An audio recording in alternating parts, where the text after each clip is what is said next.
So ambience is one of those things that kickstarts the customer experience.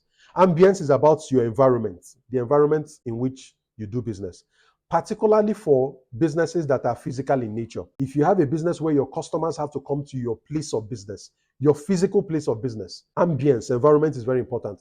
What do I mean by ambience? There are three layers. There's sight, what your customers can see. There's smell, there's sound, what they can hear.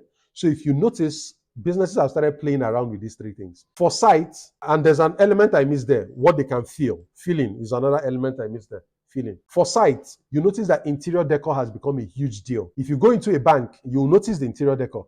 The color of the walls, the choice of colors that they use, their furniture, all those things. The lighting, what the customers can see, the appeal helps. How the employees dress, how they look. Do they look shabby? Do they look well groomed? Everything the customer can see, sight, applies to ambience. Smell, you can look wonderful, but if the toilet is blocked or overflowing, or there's some kind of terrible smell in the area, that will affect the customer experience. So you're now seeing things like air fresheners, humidifiers, all sorts of things to give the place some kind of vibrancy. Smell. In some places, including fuel stations, they now play with sound, particularly in also supermarkets. You also notice that there's some Afrobeats, some very trendy vibe, something that makes people excited is going on.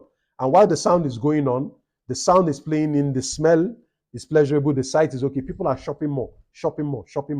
Then feeling, the air conditioning. Because where I'm from, it's a tropical environment. It's typically hot. But then if you move into banking halls, you notice it's air conditioned. If you move into like the major supermarkets, you notice it's air conditioned. Because the moment you feel hot, you want to quickly get done and leave that place. But if you feel cool, if it is cooler than the outside, you will likely spend more time. Unconsciously, you will spend more time inside that place doing business. So in some places, just to make sure people don't overdo it, they put in the air conditioning, but there are no seats. You don't really have seats where people can sit. Like in the supermarket, the air conditioning is there, but there are no seats. Because when you are sitting, you are not helpful to the supermarket. The supermarket wants you inside the supermarket and standing and moving around. But they know that the moment you sit, you can now start pressing your phone and doing other things. So all these things are conditioned into consumer psychology, the environment. And the sites too. If you notice in supermarkets, there are no clocks on the wall. The supermarket wants you to lose the sense of time. Why? It favors the supermarket.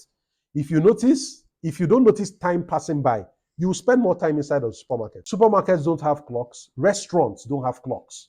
And there's a reason for that. They want time to pass you by while you are enjoying the experience. Because the more you're enjoying the experience, the more you're ordering food, the more all of that. So ambience plays a part in the customer experience. If you're interested in learning more about the topics I offer when it comes to starting, building, and growing a business, this is your opportunity to join my community. It's known as the BMG. I provide extensive courses on different topics and challenges that afflict business owners, from how to optimize your profits, how to manage costs, how to boost your sales, how to develop processes, how to scale your business. There's a whole lot that I can teach you. If you want to go deeper into my content, this is your chance. Go to the link on your screen right now. Join thebmg.com.